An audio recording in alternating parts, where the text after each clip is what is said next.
Hello students, welcome to physics class in Physics World by Savita Sharma। हमारा chapter number 3 चल रहा था current electricity.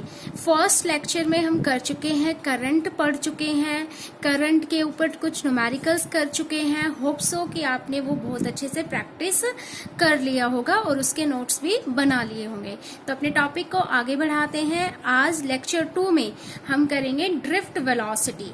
Drift velocity क्या होती है इसको समझेंगे।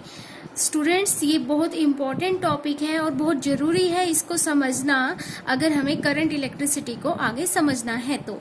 ड्रिफ्ट वेलोसिटी, सबसे पहले इसकी डेफिनेशन की बात कर लेते हैं। It is defined as the average velocity with which free electrons in a conductor get drifted।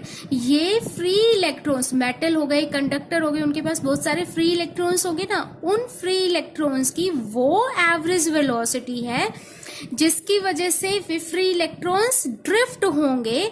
कब ड्रिफ्ट होंगे? जब कोई अप्लाइड इलेक्ट्रिक फील्ड या इलेक्ट्रिक पोटेंशियल हम उस पर अप्लाई करें। On applying electric potential or electric field in the direction of opposite to the direction of electric field. ये जो लिखा है ये बता रहा है कि जो इलेक्ट्रॉन ड्रिफ्ट होंगे ना वो हमेशा इलेक्ट्रिक फील्ड जो अप्लाई कर रखी है या जो इलेक्ट्रिक पोटेंशियल की डायरेक्शन होगी, higher to lower potential direction लेते हैं, वो जो होगी इलेक्ट्रॉन के ड्रिफ्ट होने की डायरेक्शन इलेक्ट्रिक फील्ड की डायरेक्शन से अपोजिट होगी। तो कैसे ये ड्रिफ्ट हो रहे हैं, क्या हो रहा है, इसको समझते हैं। तो सबसे पहले अगर हम कंसीडर कर लें, एक कंडक्टर मान लिया। कंडक्टर मतलब मेटल हो सकता है ना, हमने लास्ट लेक्चर में किया था। कंडक्टर या मेटल की अगर हम बात करें तो वो ऐसे सब्सटेंस होंगे जिनके पास फ्री इलेक्ट्रॉन्स मतलब वैलेंस इलेक्ट्रॉन बहुत ज़्यादा होते हैं। और वो अगर हम कहें नंबर डेंसिटी कहें फ्री इलेक्ट्रॉन्स की, नंबर डेंसिटी स्मॉल एन से हम रिप्रेजेंट कर सकते हैं। ये क्या कहेगी? Number of free electrons per unit volume. अगर किसी मेटल कंडक्टर की बात करें तो ये नियरली अबाउट होती है 10⁻29 मीटर पर मीटर क्यूब। तो इतनी ज्यादा फ्री इलेक्ट्रॉन्स होंगे उसके पास, किसी भी कंडक्टर के पास। फ्री इलेक्ट्रॉन्स हम समझ चुके हैं, वो फ्री इलेक्ट्रॉन्स होंगे जो वैलेंस इलेक्ट्रॉन होते हैं। तो ये जो कंडक्टर है इसका मतलब इसके पास बहुत सारे फ्री इलेक्ट्रॉन्स है। फ्री इलेक्ट्रॉन्स मतलब अब हम अगर इसको जरा सी भी इलेक्ट्रिक फील्ड प्रोवाइड कर दें तो they are free to move. ये बिल्कुल फ्री होंगे और ये मूव करना स्टार्ट करेंगे, कंडक्शन को स्टार्ट कर देंगे। लेकिन जब ये बिना इलेक्ट्रिक फील्ड के, जैसे ऐसे ही कोई कंडक्टर रखा हुआ है, तो इसमें ये जो फ्री इलेक्ट्रॉन्स होंगे ये क्या करेंगे? ये फ्री इलेक्ट्रॉन्स, क्योंकि टेम्परेचर होगा ना, हम बात करें रूम टेम्परेचर की भी, इस टेम्परेचर पर ये फ्री इलेक्ट्रॉन्स क्या करेंगे? हीट एनर्जी गेन करेंगे रूम टेम्परेचर से। तो वो थर्मल एनर्जी की वजह से ये थर्मली क्या कर रहे होंगे? वाइब्रेट कर रहे होंगे, मतलब जिग जैग मोशन में होंगे। कोई किसी डायरेक्शन में मूव कर रहा होगा, कोई इलेक्ट्रॉन किसी डायरेक्शन में मूव कर रहा होगा। तो हम इसको क्या कहते हैं कि थर्मल मोशन में होंगे इलेक्ट्रॉन्स कंडक्टर के अंदर एट रूम टेम्परेचर। और उन सब इलेक्ट्रॉन्स की, इन सब इलेक्ट्रॉन की, इसकी कोई थर्मल स्पीड रहेगी थर्मल एनर्जी की वजह से। सेकंड इलेक्ट्रॉन है, इसकी कोई थर्मल स्पीड रहेगी थर्मल एनर्जी की वजह से। ऐसे ही कोई nth इलेक्ट्रॉन है, उसकी थर्मल स्पीड रहेगी थर्मल एनर्जी की वजह से। तो थर्मल स्पीड की अगर हम बात करें, थर्मल स्पीड ऑफ इलेक्ट्रॉन्स कितनी होती है? वो लगभग होती है 10⁻5 मीटर पर सेकेंड। देखो कितनी ज्यादा है, 10⁵ मीटर पर सेकेंड। और इनके जो direction of motion of free electrons होता है वो रेंडमली होता है। वो कोई किसी डायरेक्शन में जा रहा होगा, कोई किसी डायरेक्शन में जा रहा होगा, मतलब कोई भी इनकी कोई पर्टिकुलर डायरेक्शन नहीं होती कि ये इसमें जा रहा होगा, किसी एक पर्टिकुलर डायरेक्शन में नहीं जा रहा होगा। अब इनका रैंडम मोशन होता है। तो मान लो जैसे एक इलेक्ट्रॉन ये लिया, ये इधर जा रहा है, फिर ये इधर जा रहा है, इधर जा रहा है, इधर जा रहा है, कहीं और जा रहा है, किसी और डायरेक्शन में। इस तरीके से होता है कि इसकी थर्मल स्पीड तो आ गई 10⁵ मीटर पर सेकेंड, बट अगर थर्मल वेलोसिटी की बात करें, थर्मल वेलोसिटी की बात करें तो वो कैसी रहेगी, एवरेज थर्मल वेलोसिटी जो रहेगी वो जीरो रहेगी, क्योंकि वेलोसिटी एक वेक्टर क्वांटिटी है और इसमें डायरेक्शन जो होती है वो मैटर करती है। तो कुल मिला के हम ये बात कह सकते हैं कि जो ये इलेक्ट्रॉन रैंडमली मूव कर रहे होंगे ड्यू टू थर्मल एनर्जी, इनका मोशन इस तरीके से होगा कि इनकी thermal velocity, average thermal velocity जब वो ऐसे ही रखे हुए हैं वो जीरो है। तभी हम कह सकते हैं कि एवरेज थर्मल वेलोसिटी जीरो है, इसका मतलब मोशन ऑफ इलेक्ट्रॉन नहीं है। तो करंट इन अ कंडक्टर जो आइसोलेटेड ऐसे ही रखा हुआ है उसमें जीरो रहेगा, भले ही थर्मल एनर्जी से इलेक्ट्रॉन यहाँ पर मूव कर रहे हैं, लेकिन करंट क्या रहेगा, जीरो रहेगा, क्योंकि इन सब की इनिशियल एवरेज थर्मल वेलोसिटी, ध्यान से सुनिएगा, initial average thermal velocity, you average, initial का नाम इसलिए दिया क्योंकि हम ड्रिफ्ट वेलोसिटी का कंसेप्ट कर रहे हैं। ड्रिफ्ट वेलोसिटी तब आएगी तब हम उस पर इलेक्ट्रिक पोटेंशियल अप्लाई करेंगे।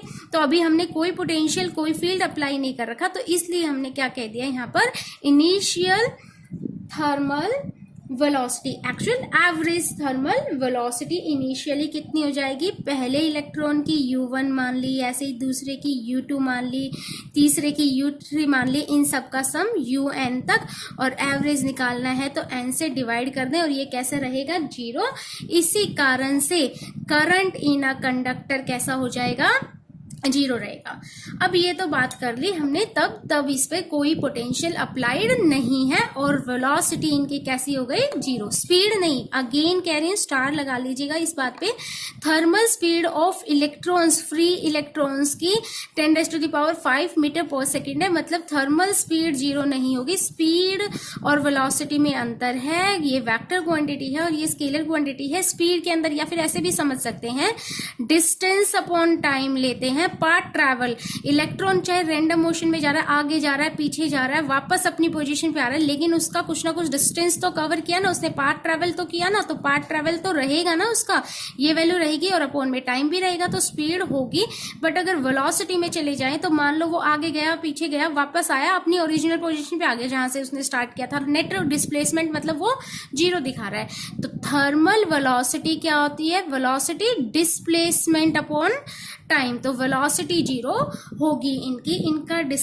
इनका डिस्ट्रीब्यूशन, इनके मोशन, थर्मल मोशन इस तरीके से रैंडमली डिस्ट्रीब्यूटेड होता है कि वहां पर नेट एवरेज थर्मल वेलोसिटी कैसी रहेगी, जीरो। तभी हम कह सकते हैं कि करंट यहाँ पर क्या है, जीरो। लेकिन अब मान लो हमें एक्सप्रेशन निकालनी है ड्रिफ्ट वेलोसिटी की। एक्सप्रेशन अगर हमें ड्रिफ्ट वेलोसिटी की निकालनी है तो हम क्या करेंगे, कंसीडर कर लेंगे एक कंडक्टर। चलो अभी इसी को मानते हैं, यही कंडक्टर जो हमने यहाँ माना था, कंडक्टर को कंसीडर कर लिया।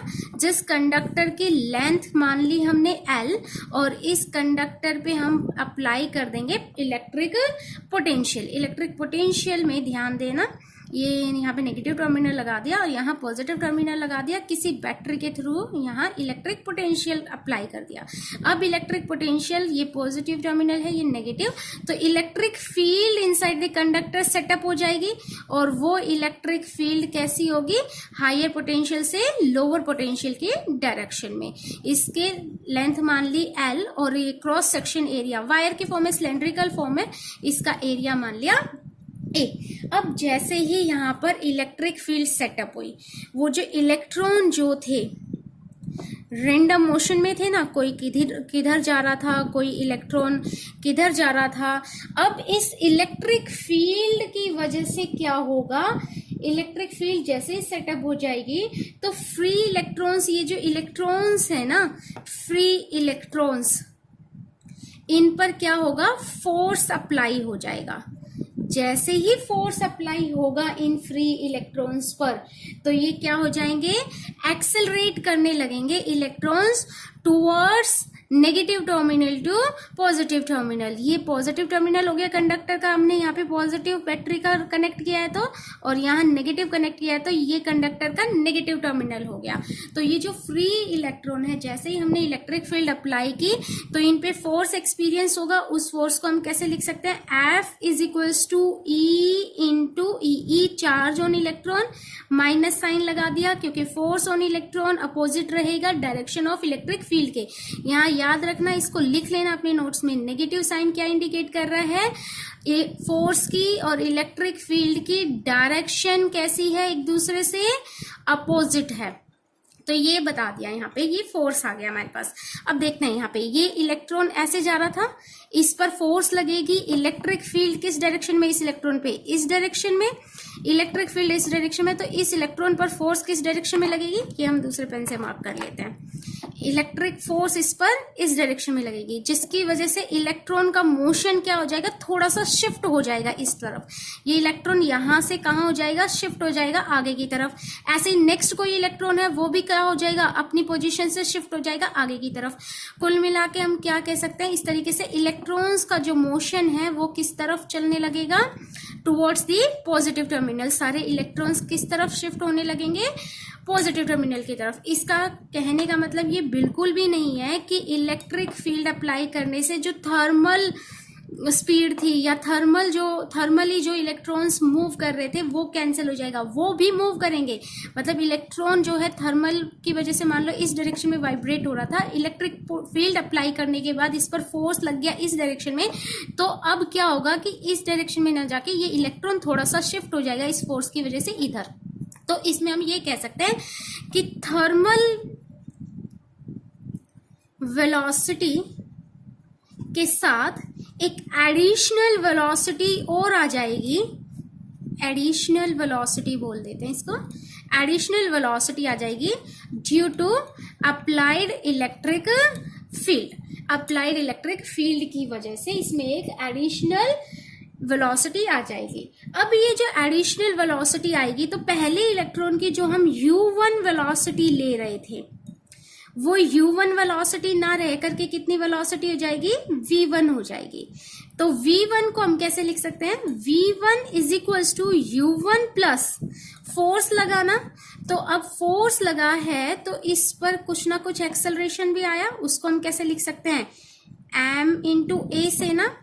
तो ये वाला फोर्स भी इलेक्ट्रॉन पर ही है और ये वाला फोर्स भी इलेक्ट्रॉन पर ही है, दोनों को हम इक्वेट कर सकते हैं। फोर्स को हम मास इंटू एक्सेलरेशन की फॉर्म में भी लिख सकते हैं और इलेक्ट्रिक फील्ड की फॉर्म में भी लिख सकते हैं। तो इलेक्ट्रॉन पर जो एक्सेलरेशन लगा वो कितना आ गया, इन दोनों को कंपेयर करने पर E capital E upon m, ये एक्सेलरेशन हम कह सकते हैं कि इलेक्ट्रॉन पर लग रहा है।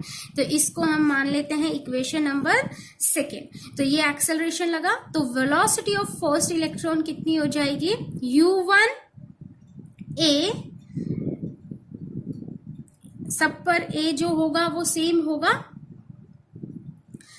इंटू a, और फिर यहाँ पे लिख देंगे कितने टाइम तक एक्सेलरेट हुआ, उसको लेट कर लेते हैं τ1। एक्सेलरेशन यहाँ वेक्टर क्वांटिटी है। इस इक्वेशन को समझते हैं यहाँ क्या कह रहा है। देखिए स्टूडेंट्स, एक्चुअल में क्या हुआ कि ये कंडक्टर है, सभी इलेक्ट्रॉन को ना मान के अभी एक इलेक्ट्रॉन को कंसीडर कर लेते हैं। ये एक इलेक्ट्रॉन था, इस पर पहले ये रैंडमली मोशन में था थर्मल वेलोसिटी की वजह से, थर्मल वेलोसिटी की वजह से। अब जैसे ही इस पे हमने इलेक्ट्रिक फील्ड लगा दी थी, पोटेंशियल लगा दिया था, तो इलेक्ट्रिक फील्ड की वजह से इस पर फोर्स लगा और ये इलेक्ट्रिक फील्ड के अपोजिट मतलब पॉजिटिव टर्मिनल ऑफ कंडक्टर की तरफ क्या हो गया, एक्सेलरेट हो गया। तो इसमें एक्सेलरेशन आ गया, बट ये एक्सेलरेशन जो है ना, ये नहीं होगा कि ये सीधा सा यहाँ इस पोजीशन से एक्सेलरेट होकर के अपनी वेलोसिटी इंक्रीज करा के सीधा पॉजिटिव टर्मिनल पे पहुंच जाएगा। ये सीधा पॉजिटिव टर्मिनल पे नहीं पहुंचेगा। अब देखिए समझिए कि ये तो किससे बना हुआ है, कंडक्टर मेटल के एटम्स से है, तो इसमें सिर्फ इलेक्ट्रॉन तो नहीं है ना, इलेक्ट्रॉन के अलावा और भी तो चीजें हैं, एटम है, आयंस हैं। तो ये इलेक्ट्रॉन जैसे ही एक्सेलरेट होगा तो ये जरूरी नहीं है सीधा पॉजिटिव टर्मिनल पे पहुंचेगा, ये क्या करेगा, इसमें तो भरी हुई है ना चीजें, तो यहाँ पे कुछ आयंस रखे होंगे एटम्स होंगे, ये क्या करेगा, जैसे ही एक्सेलरेट होगा तो किसी आयन से जाकर के टकराएगा। तो ये जो एक्सेलरेशन ए की बात कर रहे हैं, ध्यान देना स्टूडेंट्स, ये जो एक्सेलरेशन ए आया है ये कहाँ से कहाँ तक आया है, जब उस पे फोर्स लगा, मान लो ये यहाँ पे एक तरीके से रैंडम मोशन में रेस्ट पे था, मान लेते हैं ये इसकी पहली पोजीशन है, इनिशियल पोजीशन। जैसे ही इस पे फोर्स लगा तो ये एक्सेलरेट कर गया और सामने जाकर के यहाँ कोई आयन या एटम रखा था उससे टकरा गया, ये इसकी सेकंड पोजीशन है। तो ये यहाँ से यहाँ गया, एक्सेलरेशन ए आया, इसने वेलोसिटी v1 गेन कर ली और टाइम लिया इसने सेकंड पोजीशन तक पहुंचने के लिए τ1। फिर जाकर के जैसे ही टकराया तो इसने अपनी वेलोसिटी को वहां पर लॉस कर दिया। जैसे ही वो कॉलिजन होगा, कॉलिजन होते ही उसकी वेलोसिटी वापस से क्या हो जाएगी, 0 हो जाएगी, तो लॉस कर दिया। फिर क्या होगा, इलेक्ट्रिक फील्ड तो अप्लाइड है ही, इलेक्ट्रिक फील्ड अप्लाई है तो फिर से ये क्या होगा, एक्सेलरेट होगा, इसमें एक्सेलरेशन ए आएगा, ये किसी थर्ड पोजीशन पर, यहाँ पे मान लेते हैं इसकी अब कौन सी पोजीशन आ गई, ये थर्ड पोजीशन पे जाकर के फिर से एक्सेलरेट होगा और फिर से आयन से टकरा देगा, तो फिर से इसकी वेलोसिटी क्या हो जाएगी, 0 हो जाएगी। तो एक तरीके से हमने क्या माना है, ये 2 से 3 पोजीशन, मतलब एक कॉलिजन से लेकर के दूसरे कॉलिजन के बीच का जो टाइम है उसको हमने τ1 मान लिया, एक कॉलिजन से दूसरे कॉलिजन के बीच के टाइम को। ऐसे ही सेकेंड वाला कोई इलेक्ट्रॉन होगा, इस इलेक्ट्रॉन के अलावा और दूसरा इलेक्ट्रॉन होगा, उसके 2 कॉलिजन्स के बीच का टाइम को t2 मान लिया। और इन सभी के जो कॉलिजन के बीच का टाइम है, इन सब टाइम के एवरेज को अगर हम ले लें तो उसको हम कहेंगे relaxation time, average relaxation time. अभी करेंगे इसको भी, कैसे है, अब इसका मतलब हम v1 फर्स्ट इलेक्ट्रॉन की वेलोसिटी को लिख सकते हैं, उसकी initial velocity u1 plus a τ1, ये इक्वेशन ऑफ मोशन से ही लिखा है, v equals to u plus at से। ऐसे ही सेकेंड जो इक्वेशन हम लिख सकते हैं सेकेंड इलेक्ट्रॉन के लिए, u2 प्लस a τ2 उसका टाइम लिया होगा उसने, 2 कॉलिजन्स के बीच में जो ट्रैवल किया उसने, एक्सेलरेट किया उसके लिए। ऐसे ही करते करते अगर हम vn इलेक्ट्रॉन की बात करें, nth इलेक्ट्रॉन की वेलोसिटी की बात करें तो उसको हम लिख सकते हैं un प्लस a τn। अब यहाँ पे a तो सबके लिए सेम है ना, क्योंकि a की इक्वेशन हमने निकाली थी E/m। चार्ज भी इलेक्ट्रॉन पे चेंज नहीं होता, इलेक्ट्रिक फील्ड भी हम कांस्टेंट अप्लाई कर रहे हैं तो वो भी चेंज नहीं होगा, मास ऑफ इलेक्ट्रॉन भी चेंज नहीं होगा। तो ये आ गई फाइनल, मतलब कि इलेक्ट्रॉन की स्पीड्स, सभी इलेक्ट्रॉन्स की स्पीड जब हमने पोटेंशियल एनर्जी मतलब इलेक्ट्रिक फील्ड को अप्लाई किया। अब देखिएगा स्टूडेंट्स, जब हमने इस पे इलेक्ट्रिक फील्ड अप्लाई कर दी, ठीक है, तो अब इलेक्ट्रिक फील्ड अप्लाई करने के बाद यहाँ पर वेलोसिटी आ गई है हमारे पास। थोड़ा सा ध्यान देना, इसी को आगे कंटिन्यू करते हैं। ये वेलोसिटी आ गई है हमारे पास, इक्वेशन आ गई है, टाइम निकाल लिया। अब क्या हुआ कि जैसे यहाँ पे ये इलेक्ट्रॉन हमने कंसीडर किया था ना कि ये कोई इलेक्ट्रॉन था और ये जाकर के टकराया किसी फिक्स आयन से या एटम से, जैसे ही वो, और यहाँ पे भी वो टकरा रहा था, पहले मोशन में था और टकरा गया, तो इन दोनों के बीच में उसने एक्सेलरेशन लिया, a गेन किया, जिससे उसकी वेलोसिटी बढ़ी। लेकिन जैसे ही वो इस पोजीशन पे पहुंचा तो वेलोसिटी उसकी वापस से 0 हो गई, फिर से एक्सेलरेट करेगा, फिर किसी से टकराएगा, तो वो स्मॉल टाइम τ1 τ2 ये टाइम हम ले रहे हैं हर इलेक्ट्रॉन के लिए कि वो एक्सेलरेट कर रहा है, फिर रुक रहा है, फिर एक्सेलरेट कर रहा है, फिर टकरा रहा है, कॉलिजन कर रहा है, फिर रुक रहा है, फिर से फोर्स लग रही है उस पर इलेक्ट्रिक फील्ड की वजह से, फिर इस तरीके से चलते चलते उनकी वेलोसिटीज ये आ जाएगी। अब क्या होगा, जब वो टकराता है तो यहाँ पे उसने अपनी वेलोसिटी लूज कर दी, 0 कर दी, साथ में हम कह सकते हैं कि उसकी काइनेटिक एनर्जी भी क्या हो गई है, यहाँ पे लॉस हो गई है। जैसे ही काइनेटिक एनर्जी लॉस हो गई तो नेक्स्ट कॉलिजन के लिए फिर से वो प्रिपेयर होगा, एक्सेलरेट करेगा, फिर से काइनेटिक एनर्जी लॉस कर देगा। तो हम ये कह सकते हैं कि जो extra velocity gained by free electrons is lost in subsequent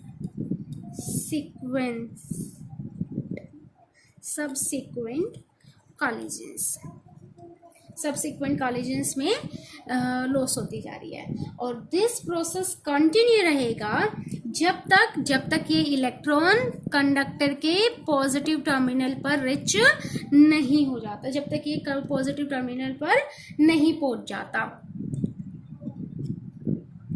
अब मान लो ये पॉजिटिव टर्मिनल पे पहुंच गया, पॉजिटिव टर्मिनल पे पहुंच गया।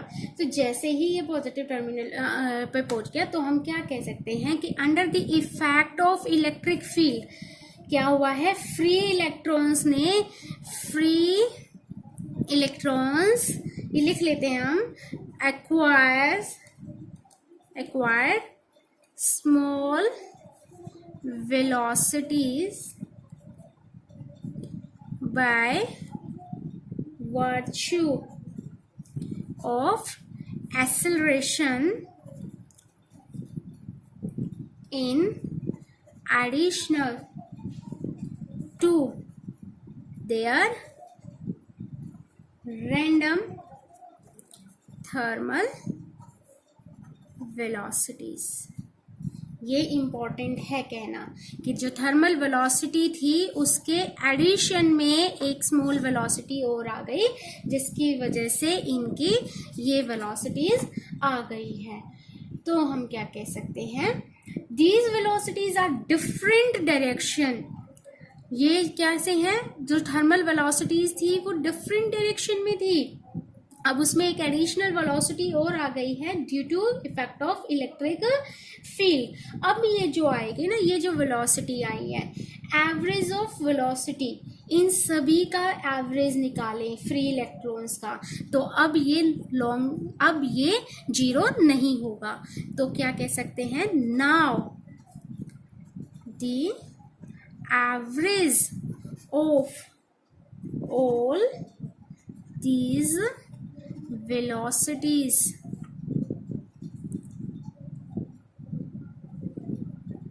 is not जीरो नहीं होगा, इसकी कुछ ना कुछ स्मॉल वैल्यूज होगी, और वो वैल्यू कहाँ होगी लिख लेते हैं, इट हैज सम स्मॉल लिखा है, इसकी बात भी करेंगे, स्मॉल क्यों लिखा है, स्मॉल वैल्यू किस डायरेक्शन में, towards positive end of conductor, जिसी को हम क्या कहेंगे, ड्रिफ्ट वेलोसिटी। इस एवरेज वेलोसिटी को ही हम क्या कहेंगे, ड्रिफ्ट वेलोसिटी। तो हम क्या लिख सकते हैं, वी एवरेज, इस तरीके से V बना लेते हैं, क्योंकि पोटेंशियल जो अप्लाई कर रहे हैं ना हम इसको, यहाँ पे इसको कैपिटल V से दिखाऊंगी मैं जब भी यूज करेंगे, और V एवरेज ड्रिफ्ट वेलोसिटी के V को इस तरीके से दिखाएंगे। तो V एवरेज को क्या लिख सकते हैं, V1 plus V2 plus V3 up to Vn divided by n, और ये अब जीरो के इक्वल नहीं है, लेकिन इसकी वैल्यू बहुत स्मॉल होगी। देखते हैं कैसे स्मॉल होगी, कितनी वैल्यू होगी।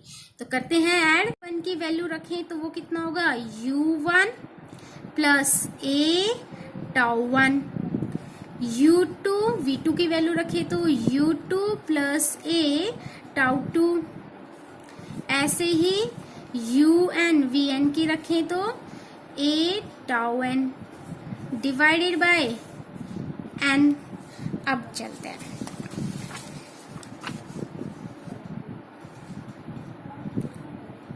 यहाँ पे हमने ये कर दिया, तो ये हमारे पास आ गई। अब हम इसको सेपरेट कर लेते हैं, U1 U2 up to UN को लिख सकते हैं, इसमें से A कॉमन आ जाएगा, τ1 ये सभी वेक्टर फॉर्म में है तो एरो लगाना नहीं भूलें, τ2 अप टू τn, और सबके डिवाइडेड में n, यहाँ से n को U1 plus U2 up to UN divided by n plus A tau 1 plus tau 2, ये वेक्टर नहीं है, ये नहीं लगाना है यहाँ पे, टाइम का भी वेक्टर क्वांटिटी नहीं होता, डिवाइडेड बाय n।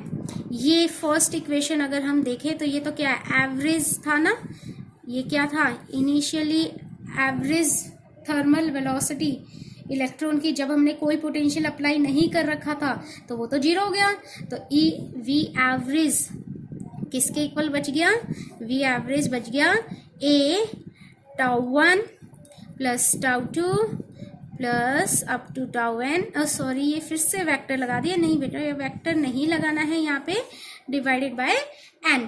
ये हमारे पास आ गई है एवरेज वेलोसिटी। अब ये जो एवरेज वेलोसिटी आई है, ये आ गई है एवरेज वेलोसिटी, वो एवरेज वेलोसिटी जो electric field, electric potential apply करने के बाद आई है, तो हम इसको ड्रिफ्ट वेलोसिटी कह सकते हैं।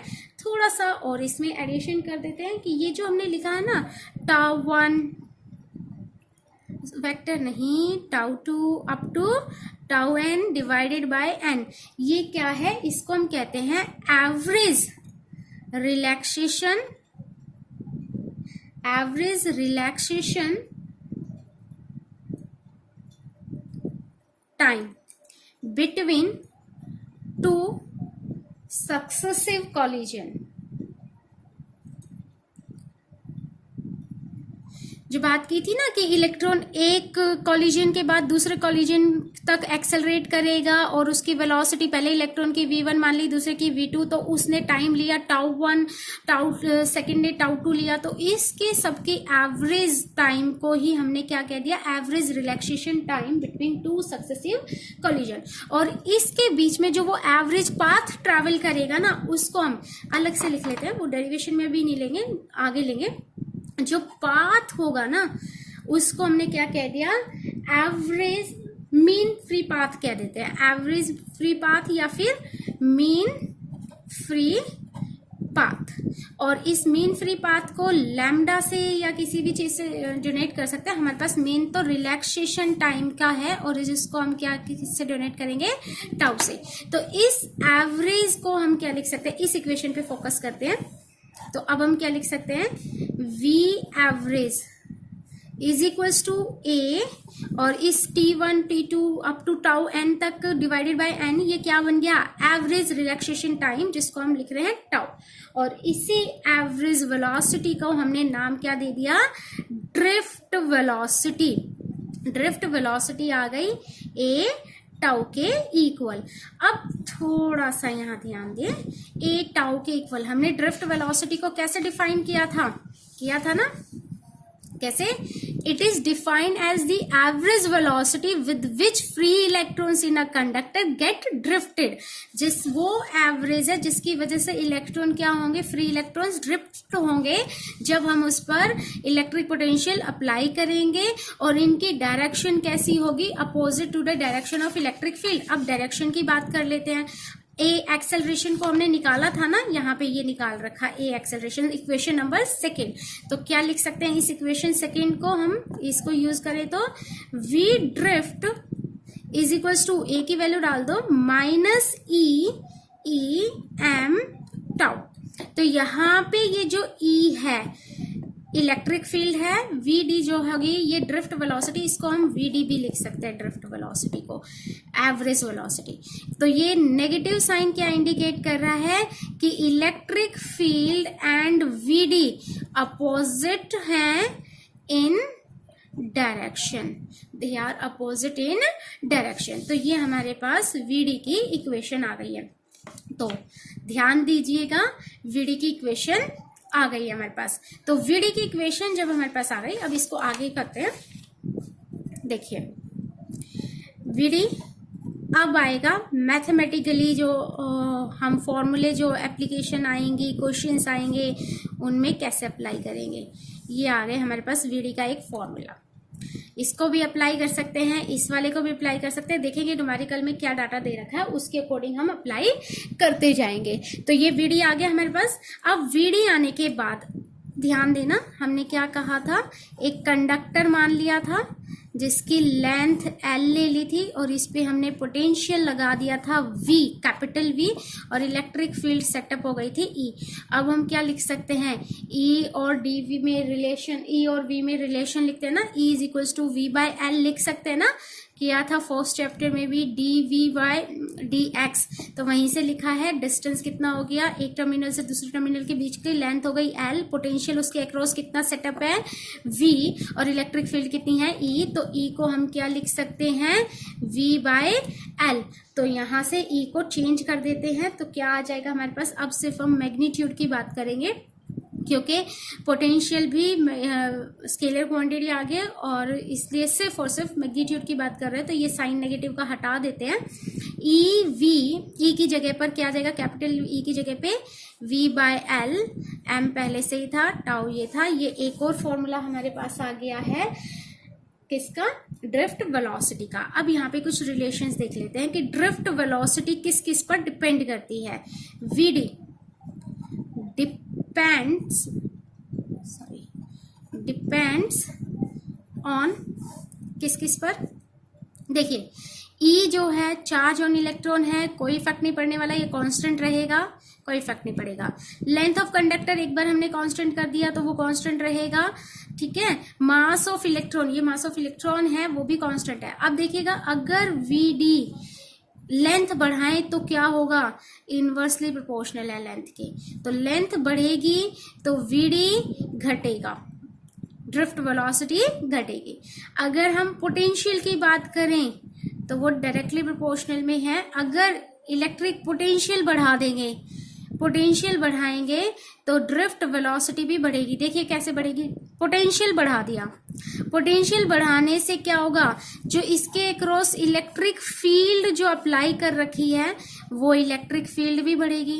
वो इलेक्ट्रिक फील्ड बढ़ेगी तो फोर्स जो हम लिखते हैं चार्ज इनटू में इलेक्ट्रिक फील्ड, तो इलेक्ट्रॉन पे लगने वाला फोर्स भी क्या होगा, वो भी बढ़ेगा।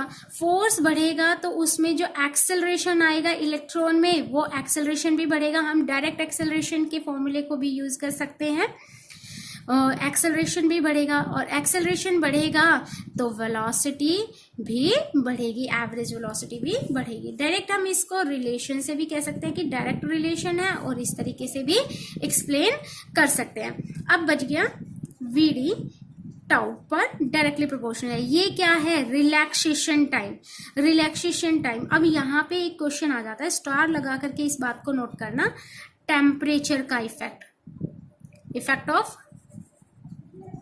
टेम्परेचर से पूछ लेते हैं कि अगर टेम्परेचर बढ़ाएं तो VD पर क्या इफेक्ट पड़ेगा। देखो अगर टेम्परेचर बढ़ेगा, टेम्परेचर बढ़ेगा तो जो इलेक्ट्रॉन्स जो थर्मली वाइब्रेट कर रहे थे वो क्या हो जाएगी, उनकी वाइब्रेशंस और ज्यादा बढ़ जाएगी, क्योंकि उनके पास थर्मल एनर्जी ज्यादा आ जाएगी ना।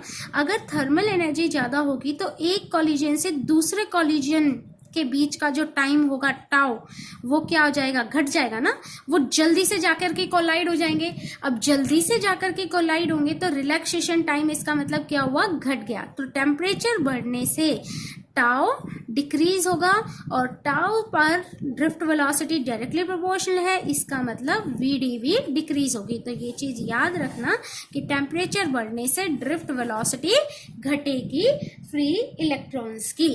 तो यहाँ पर ये ड्रिफ्ट वेलोसिटी का फॉर्मूला और उसका रिलेशन हमारे पास आ गया है। न्यूमेरिकल्स में ये चीज अप्लाई होंगी, तो इस फॉर्मूले को, इनकी डायरेक्शन को ये नोट करके रखो, ध्यान से करो। अब अगर हम बात करें एक छोटी सी चीज की और बात कर लेते हैं, मोबिलिटी। मोबिलिटी क्या होती है, मोबिलिटी जो होती है किसी भी चार्ज कैरियर की, उसका सिंबल ये होता है म्यू, इस तरीके से। यही रिस्पॉन्सिबल होती है करंट के लिए, ये मोबिलिटी ही रिस्पॉन्सिबल होगी कि उसमें करंट जो फ्लो करेगा वो कैसा होगा। जितनी ज़्यादा मोबिलिटी होगी चार्ज कैरियर्स की उतना ज़्यादा करंट फ्लो करेगा उसमें से। तो मोबिलिटी को डिफाइन कैसे किया गया है, it is defined as the magnitude of, लिख लेते हैं, इट इज defined as the magnitude of drift velocity of charge carrier जो भी होंगे इसके अंदर, वैसे बैटल्स के अंदर इलेक्ट्रॉन्स होते हैं, सेमीकंडक्टर के अंदर इलेक्ट्रॉन्स और होल्स दोनों होते हैं। तो हम मेटल्स की बात कर रहे हैं तो इलेक्ट्रॉन्स की बात कर रहे हैं। Drift velocity of charge per unit electric field applied. तो हमने मोबिलिटी को म्यू को कैसे डिफाइन किया, v d drift velocity upon electric field से डिफाइन किया। तो हम इसको ये भी लिख सकते हैं, it is the ratio of drift velocity to applied electric field. अब ड्रिफ्ट वेलोसिटी को हम क्या लिख रहे हैं, ड्रिफ्ट वेलोसिटी को इलेक्ट्रिक फील्ड की टर्म्स में ये लिख रहे हैं ना, क्या लिख रहे हैं यहाँ पर, बिल्कुल ड्रिफ्ट वेलोसिटी का फॉर्मूला डाल दें, साइन नहीं ले रहे, सिर्फ मैग्नीट्यूड की बात करें तो माइनस साइन हटा देंगे और ई इलेक्ट्रॉन के चार्ज की जगह पर क्यू ले लेते हैं, क्यू ई, क्योंकि हम चार्ज कैरियर की बात कर रहे हैं ना, चार्ज की बात कर रहे हैं। अब सेमीकंडक्टर हो तो इलेक्ट्रॉन और होल होगा, तो वहां पे इलेक्ट्रॉन की बात करेंगे तो इलेक्ट्रॉन पे चार्ज, और होल की बात करेंगे तो होल पे चार्ज, वैसे दोनों पर सेम रहता है। तो मैंने ई की जगह पर क्यू ले लिया है। तो वीडी के फॉर्मूला में ई की जगह पे क्यू, ई टाउ बाय एम, मैं वही लिखने जा रही हूँ, टाउ बाय एम। और पर यूनिट इलेक्ट्रिक फील्ड है तो ई से ई कट गया, तो क्यू टाउ बाय एम। तो मोबिलिटी को कैसे डिफाइन कर दिया, क्यू टाउ बाय एम। ये हो गई मोबिलिटी फॉर मेटल्स। अगर हम सेमीकंडक्टर्स की बात करें तो वो हम पर इलेक्ट्रॉन और होल्स दोनों होते हैं। तो इलेक्ट्रॉन्स के लिए मोबिलिटी क्या हो जाएगी, in case of semiconductor charge आ जाएगा ई टाउ, किसकी बात कर रहे हैं, इलेक्ट्रॉन के रिलैक्सेशन टाइम के, और इलेक्ट्रॉन का ही मास। म्यू एच के लिए अगर हम मोबिलिटी की बात करें होल के लिए तो म्यू एच लिख दिया, ई टाउ एच अपॉन में m h, mass of hole आएगा यहाँ पे, ये चेंज हो जाएगा। और सिर्फ इलेक्ट्रॉन की बात कर रहे थे ये, तो इसलिए इसको इस फॉर्म में लिख दिया है। तो यहाँ पे ये चीज ध्यान रखनी है। सेमीकंडक्टर्स में हम इसको पढ़ेंगे कि वहां पे क्या होगा कि जैसे इलेक्ट्रॉन की बात की तो इलेक्ट्रॉन तो पॉजिटिव टर्मिनल की तरफ ड्रिफ्ट हुए ना, अगर सेमीकंडक्टर में इलेक्ट्रॉन और होल दोनों होंगे तो इलेक्ट्रॉन पॉजिटिव टर्मिनल की तरफ ड्रिफ्ट होंगे और होल्स नेगेटिव टर्मिनल की तरफ ड्रिफ्ट होंगे। तो इन दोनों की मोबिलिटी की डायरेक्शन उसमें क्या होगी, अपोजिट होगी। लेकिन हम सिर्फ डायरेक्शन की बात नहीं करते, हम दोनों की मैग्नीट्यूड की बात कर रहे हैं। तो यहाँ पे इसलिए अलग अलग लिख दिया। खैर हमारे लिए इंपॉर्टेंट ये चीज है, अभी चार्ज के बारे में पढ़ रहे हैं। तो वीडी को हम इस तरीके से वीडी बाय ई की फॉर्म में लिख सकते हैं। और वीडी का एक और फॉर्मूला यहाँ से आ सकता है इस वाली इक्वेशन से, वो क्या आ जाएगा, v d is equals to mu e, mobility की टर्म्स में। ठीक है, तो यहाँ पे ये आ गया। आप लोगों के लिए काम है इसकी एसआई यूनिट बताना, म्यू की एसआई यूनिट क्या होती है, मैं यहाँ लिख देती हूँ, आप बना लेना। ओके, ये मोबिलिटी की एसआई यूनिट है। तो ये हो गया है मोबिलिटी और ड्रिफ्ट वेलोसिटी। इनके नोट्स बनाइएगा स्टूडेंट्स बहुत अच्छे से, इन पे न्यूमेरिकल प्रैक्टिस भी हम करेंगे। आज के लिए इतना ही, नेक्स्ट वीडियो में मिलते हैं, रिलेशन निकालेंगे ड्रिफ्ट वेलोसिटी का करंट के साथ, फिर ओम्स लॉ करेंगे। तब तक के लिए इनकी प्रैक्टिस करो, नोट्स बना लो अच्छे से। Okay, thank you students.